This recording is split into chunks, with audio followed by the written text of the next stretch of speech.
أشهد أن لا إله إلا الله. بسم اللہ الرحمن الرحیم. السلام علیکم ورحمۃ اللہ وبرکاتہ. اسلامک پیس چینل کے ساتھ خوش آمدید. اور میں ہوں عامر سوید. اور آج جو ہم ریئیکشن کرنے جا رہے ہیں وہ ہے بیان احمد علی فلاحی صاحب کا، جن کا تعلق انڈیا سے ہے. اور ان کا جو ٹائٹل ہے وہ ہے حضرت عبدالرحمن بن عوف کا واقعہ. تو اس ویڈیو پر جانے سے پہلے میں آپ کو یہ بتا دوں کہ اس ویڈیو کا جو اوریجنل لنک ہے وہ نیچے ڈسکرپشن میں دیا گیا ہے، تو آپ اس لنک پر جا کر بھی اس ویڈیو کو واچ کر سکتے ہیں. تو آئیے یہ ویڈیو واچ کرتے ہیں. بسم اللہ الرحمن الرحیم. ہمارے چینل ظفر ڈیجیٹل کو سبسکرائب کریں. میرے بھائیوں، روایت میں لکھا کہ حضرت عبدالرحمن بن عوف رضی اللہ تعالیٰ عنہ، اور ایک روایت کے مطابق حضرت جابر رضی اللہ تعالیٰ عنہ 3 دن ہو گئے ہمارے نبی سے ملاقات نہیں. 3 دن کے بعد ہمارے نبی سے ملاقات ہوئی تو ہمارے نبی نے پوچھا کہ جابر 3 دن سے میری مجلس میں نظر نہیں آتے، کیا معاملہ ہوا؟ حضرت جابر رضی اللہ تعالیٰ عنہ نے کہا کہ اللہ کے رسول میرے نکاح ہو گئے، اللہ کے رسول میرے نکاح ہو گئے. ہمارے نبی نے بڑی خوشی کا اظہار کیا اور فرمایا بارک اللہ لکما وجمع بینکما بالخیر، اللہ تم دونوں میں برکت دے اور اللہ تم دونوں میں خوب محبت پیدا فرمائے. میرے بھائیوں، اس وقت بلکہ ابھی بھی اور قیامت تک زمین پر ہمارے نبی صلی اللہ علیہ وسلم سے بڑھ کر کوئی کامل انسان نہیں. لیکن حضرت جابر کا نکاح ہوا اور ہمارے نبی کو پتا چلا، اور جب پتا نہیں چلا تو تکلیف ہوئی. اور پھر ہم کو کیوں تکلیف ہوتی ہے؟ ہمارا درجہ کیا نبی کے درجے سے اونچا ہو گیا؟ ارے میرے بھائیو، آج ہمارے نکاح کے اندر اور ہماری شادیوں کے اندر اتنے خرافات ہوتے. 5 وقت نماز پڑھنے والا، زکوٰۃ دینے والا، اللہ کے راستے میں نکلنے والا، بلکہ ہر سال عمرہ کرنے والا. کوئی رمضان خالی نہیں جاتا کہ وہ عمرے میں نہ جاتا ہو. لیکن اس کے گھر میں جب شادی ہوتی ہے تو تصویریں اور فوٹو نکالا جاتا نہیں نکالا جاتا؟ ارے بھائی، ہوتا کہ نہیں ہوتا؟ اور جب پوچھو کہ بھائی تو اتنا پابند آدمی ہے، تیرے یہاں پر ایسا کیوں ہوا؟ تو کہتا مولانا اصل میں میرا معاملہ نہیں، وہ میری ہوم منسٹر کا پرابلم ہے نا. تو میرے بھائیو، بیوی کی مرضی آگے ہو گئی اور تیرے نبی کی مرضی میں پیچھے ہو گئی نا. اور کچھ لوگ تو کیا کہتے ہیں کہ مولانا میرا بھی کوئی معاملہ نہیں، میں تو 5 وقت نماز پڑھنے والا، مجھے یہ فوٹو ووٹو میں کوئی انٹرسٹ نہیں، اور میری بیوی بھی 5 وقت کی نماز پڑھتی ہے. لیکن ہے کیا کہ وہ بچے بڑے ہو گئے ہیں تو سمجھتے نہیں ہیں. میں کون بیچ میں آ گئے؟ اور کچھ لوگ کیا کہتے ہیں کہ مولانا سب ہم کو معلوم ہے کہ کیسے سنت کے مطابق نکاح کرنا، لیکن سماج اور سوسائٹی میں رہنا ہے تو کچھ تو کرنا پڑے گا نا. یعنی سماج سوسائٹی میں تیری عزت آگے ہو گئی اور نبی کی عزت. ہمارے ہندوستان میں ایک بہت ہی اچھے سنت کے پابند انسان، اب ان کے گھر میں ٹی وی آ گیا. تو میں نے پوچھا کہ بھائی تیرے گھر میں ٹی وی کیوں آیا؟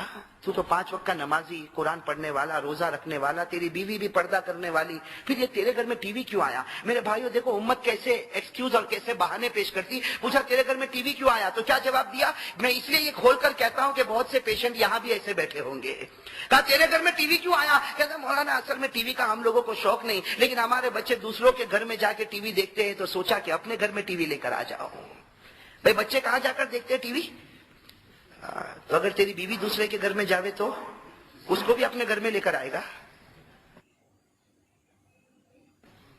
نہیں، وہاں تو نہیں لائے گا، اس لیے کہ وہاں تو میری عزت کا سوال ہے. میرے بھائیو، اپنی عزت کا خیال ہو اور نبی کی عزت کا خیال نہ ہو. اپنی مرضی آگے ہوتی ہو اور جناب نبی کریم صلی اللہ علیہ وسلم کی مرضی پیچھے ہوتی ہو. میرے بھائیو یاد رکھو، جس نے اپنی مرضی کو آگے کیا اور نبی کی مرضی کو پیچھے کر دیا، اللہ نے اس قوم کو برباد کر دیا. اللہ نے اس قوم کو برباد کر دیا. یہ ربیع الاول کا مہینہ ہے. ایک بات آپ کو بتاتا چلوں کہ جب ہمارے آقا محمد رسول اللہ صلی اللہ علیہ وسلم کی ولادت ہوئی اور 6 مہینے تک بی بی آمینہ نے دودھ پلایا. بھئی 6 مہینے تک ہمارے نبی کو کس نے دودھ پلایا؟ بی بی آمینہ نے دودھ پلایا. اس کے بعد جب وہ وقت آیا کہ مکہ مکرمہ میں دیہات سے عورتیں آئی ہیں اور بچوں کو لینے آئی ہے، روایت میں لکھا کہ دیہات سے بہت ساری عورتیں آئی اور ہر عورت نے کسی نہ کسی بچے کو لے لیا تاکہ دودھ پلاتی رہے گی، لیکن ایک بچے کو کسی نے نہیں لیا. وہ بچے کون تھے؟ ہمارے آقا محمد رسول اللہ صلی اللہ علیہ وسلم. اور کیوں نہیں لیا؟ اس لیے کہ یتیم ہیں، ان کے ابا تو ہے نہیں، تو ہمیں اس پر کیا ملے گا؟ بھائی ہمارے نبی یتیم تھے نا، یتیم تھے نا، اللہ نے کلام پاک میں فرمایا نا الم یجدک یتیما فآوا، اللہ فرماتے ہیں کہ میرے پیارے نبی میں نے تمہیں یتیم پیدا کیا. تو ایک بچے کو کسی نے نہیں لیا، ساری عورتیں کوئی نہ کوئی بچے کو لے لی اور اپنے اونٹ پر سوار ہو گئی اور آگے بڑھنے لگی. روایت میں لکھا ایک بچہ رہ گیا اور ایک دودھ پلانے والی غریب عورت رہ گئی، جس عورت کا نام ہے حضرت حلیمہ رضی اللہ تعالی عنہا. حضرت حلیمہ خود فرماتی ہے کہ میرا بھی جی نہیں چاہتا کہ میں اس بچے کو لوں، اس لیے کہ جانتی تھی کہ جس کے ابا نہیں ہوں گے تو مجھے اس کے بدلے میں کیا ملے گا. لیکن حضرت حلیمہ فرماتی کہ مجھے شرم آئی کہ خالی ہاتھ آئی ہوں، خالی ہاتھ جاؤں گی تو دوسری عورتیں مجھے تانا دے گی، اس لیے میں نے سوچا کہ چلو اس بچے کو میں لے لوں. حضرت حلیمہ فرماتی ہے کہ میں نے اس بچے کو لیا. حضرت حلیمہ فرماتی ہے کہ میں نے اس بچے کو لیا، اپنی گود میں بٹھایا. میرے شوہر بھی ساتھ میں تھے. حضرت حلیمہ فرماتی ہے کہ میرے شوہر بھی ساتھ میں تھے. ہمارا اونٹ کھڑا تھا. کہتے ہیں کہ ہم اونٹ پر بیٹھ گئے اور کس طرح بیٹھے کہ پہلے میرے شوہر بیٹھ گئے اور اس کے بعد حضرت حلیمہ فرماتی میں پیچھے بیٹھ گئی اور میں نے اس معصوم بچے کو اپنی گود میں رکھا. تو میرے بھائیوں ہمارے نبی کہاں پر آ گئے؟ بیچ میں آ گئے بھائی، مڈل میں، بیچ میں آ گئے نا. حضرت حلیمہ فرماتی ہے کہ اس ذات کی قسم جس نے مجھے پیدا کیا، ہم نے اونٹ کو بہت چلانے کی کوشش کی لیکن ہمارا اونٹ نہیں چلا. ہم نے اونٹ کو بہت چلانے کی کوشش کی. حضرت حلیمہ فرماتی میرے شوہر نے وہ تمام کام کیے جو ایک اونٹ کے ساتھ کام کرنا پڑتا ہے لیکن اونٹ چلنے کو تیار نہیں. حضرت حلیمہ فرماتی میں رونے لگی. جب رونے لگی تو غیب سے آواز آئی کہ اے حلیمہ، جس بچے کو تو نے بیچ میں کیا اسے آگے کر دے، تیرا اونٹ دوڑتا ہو جائے گا. حضرت حلیمہ فرماتی کہ میں اتر گئی اور میں آگے بیٹھ گئی. اب حضرت حلیمہ فرماتی میں آگے، میرے شوہر پیچھے اور میری گود میں یہ معصوم بچہ. تو ہمارے نبی سب سے آگے ہو گئے. حضرت حلیمہ فرماتی ہے اس ذات کی قسم جس نے مجھے پیدا کیا، وہ عورتیں جو مجھ سے پہلے چلی گئی تھی لیکن میرا اونٹ اب ایسا چلا ہے کہ تمام عورتوں کو پیچھے چھوڑتا ہوا سب سے پہلے اپنی منزل پر پہنچ گیا. حضرت حلیمہ فرماتی جب میں میری منزل پر پہنچ گئی تو میں نے میرے شوہر کو کہا کہ لگتا ہے کہ یہ بچہ سب کو منزل تک پہنچا دے گا، لگتا ہے یہ بچہ سب کو منزل تک پہنچا دے گا. اور میرے عزیز دوستو اللہ نے ہم سب کو ایک بہت بڑا سبق بتایا کہ ہاں اگر تم نبی کو بیچ میں رکھو گے یا نبی کو پیچھے رکھو گے امت کو منزل، اور نبی کو اگر آگے رکھا اپنے کو پیچھے رکھا تو خدا کی قسم منزل نصیب ہو جائے گی. ارے منزل مل جائے گی یا نہیں مل جائے گی؟ ہمارے آقا محمد رسول اللہ صلی اللہ علیہ وسلم کی شان اور ہمارے نبی کا مقام کتنا اونچا. میرے بھائیو وہ تو ہم نے ہمارے نبی کو جانا نہیں، بھائی ہم نے ہمارے نبی کو پہچانا نہیں. لکھا ہے روایت میں، تفسیر ابن کثیر میں لکھا ہے کہ ابو جہل کے پاس ایک بت تھا. بھائی بت سمجھتے ہو نا آپ، جس کو عربی میں صنم کہتے ہیں.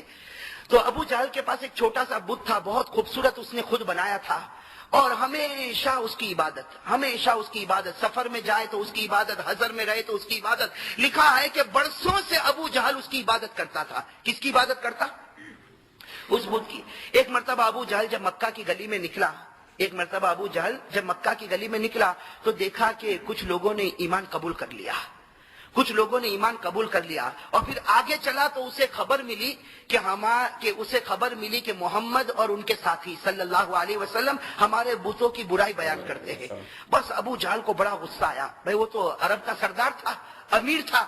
بڑا غصہ آیا، غصے میں اپنے گھر میں آیا اور اس بت کو کہا، حالانکہ وہ تو پتھر کا ایک ٹکڑا ہے، اس بت کو کہا کہ تجھے معلوم ہے آج مکے کی گلیوں میں لوگ تجھے گالی دے رہے ہیں، تجھے معلوم ہے لوگ محمد پر ایمان قبول کر رہے، تجھے معلوم ہے تیری مکے کی گلیوں میں برائی ہوتی ہے، اس لیے آج میں چاہتا ہوں کہ برسوں سے میں نے تیری عبادت کی ہے، آج میں چاہتا ہوں کہ تجھے میں محمد کے پاس لے جاؤں اور تو محمد کے سامنے جا کر آج اپنے منہ کو کھولنا اور محمد کو گالی دینا تاکہ بدلہ برابر سرابر ہو جاوے.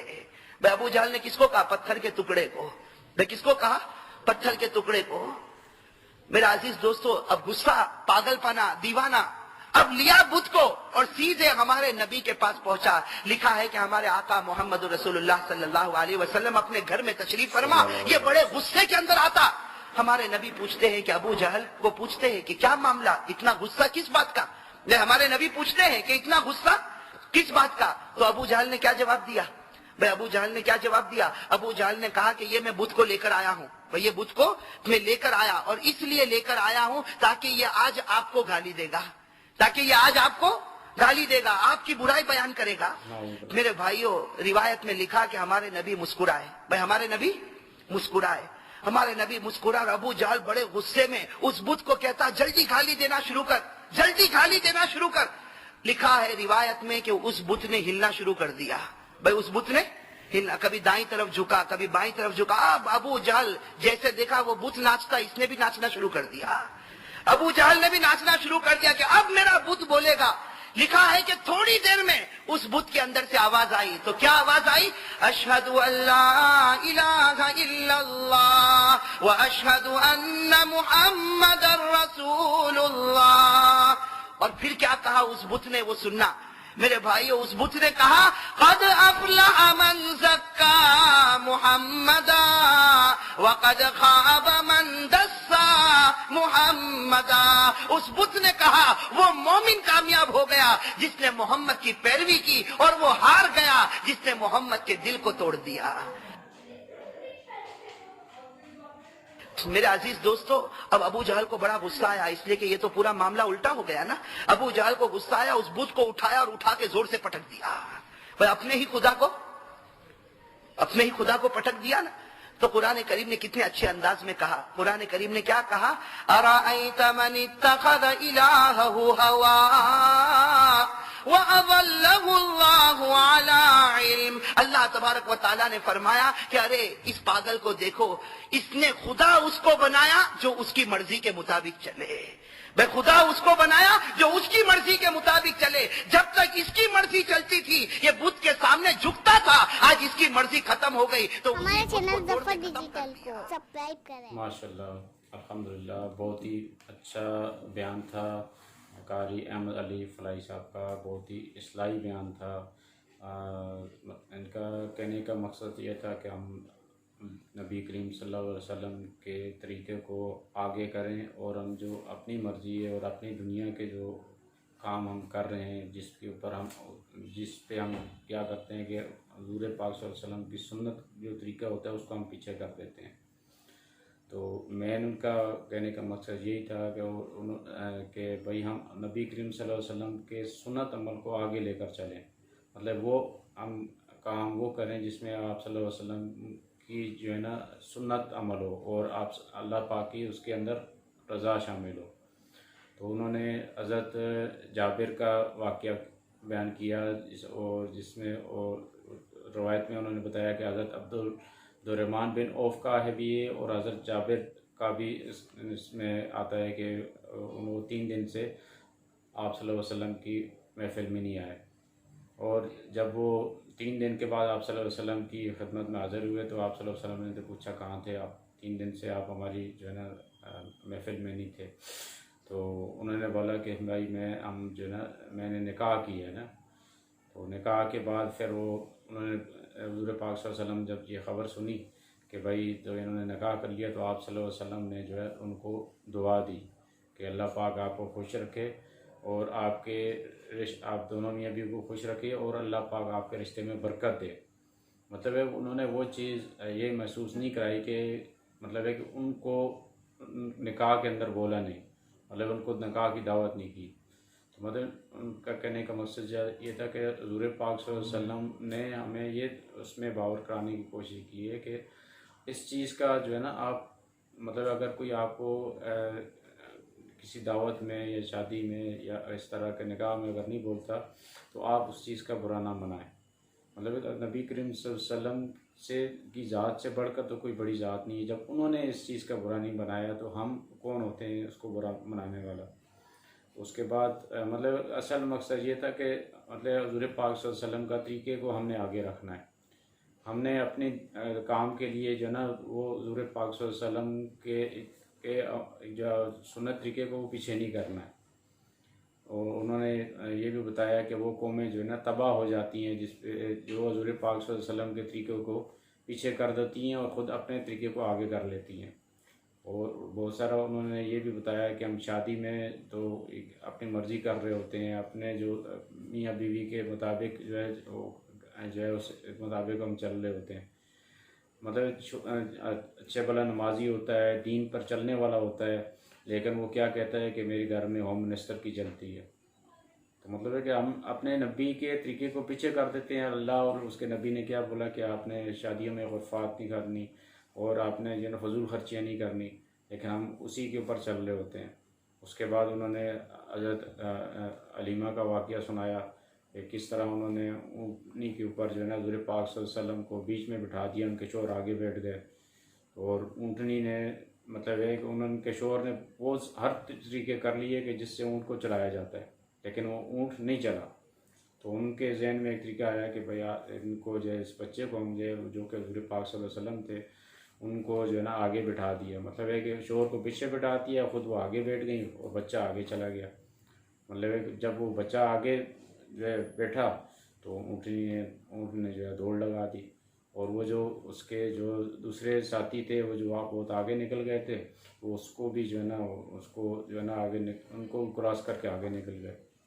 تو مطلب پھر حضرت علیمہ کا یہ کہنا تھا کہ یہ بچہ ضرور جو ہے نا جو کہ حضور پاک صلی اللہ علیہ وسلم تھے، تو بولے یہ سب کو پوری قوم کو امت کو منزل تک پہنچا دے گا۔ تو آج یہ دیکھیں نا، ہم جو طریقے پر حضور پاک صلی اللہ علیہ وسلم کے طریقے پر چل رہے ہیں تو واقعی وہ منزل تک پہنچ جائیں گے، ان کی دنیا بھی اچھی اور ان کی آخرت بھی اچھی۔ اگر حضور پاک صلی اللہ علیہ وسلم کے ہم طریقے پر ہم چل جائیں گے تو ہماری دنیا بھی اچھی ہو جائے گی اور ہماری آخرت بھی اچھی ہو جائے گی۔ تو دعا کریں اللہ پاک ہمیں جو ہے نا حضور پاک صلی اللہ علیہ وسلم کے طریقے پر عمل کرنے کی توفیق عطا فرمائے، مجھے بھی اور آپ کو بھی، پوری امت محمدیہ کو بھی۔ تو اسی کے ساتھ اس جو ہے نا ریئیکشن کا وہ اینڈ کرتے ہیں، اور اس پروگرام کو اینڈ کرنے سے پہلے میں آپ دوستوں سے درخواست کروں گا کہ ہمارے چینل کو سبسکرائب کر لیں اور بیل آئیکن کو بھی ضرور پریس کر لیں تاکہ ہماری اپ کمنگ ویڈیو آپ کو ملتی رہے۔ تو اسی کے ساتھ میں آپ سے اجازت چاہتا ہوں، فی امان اللہ۔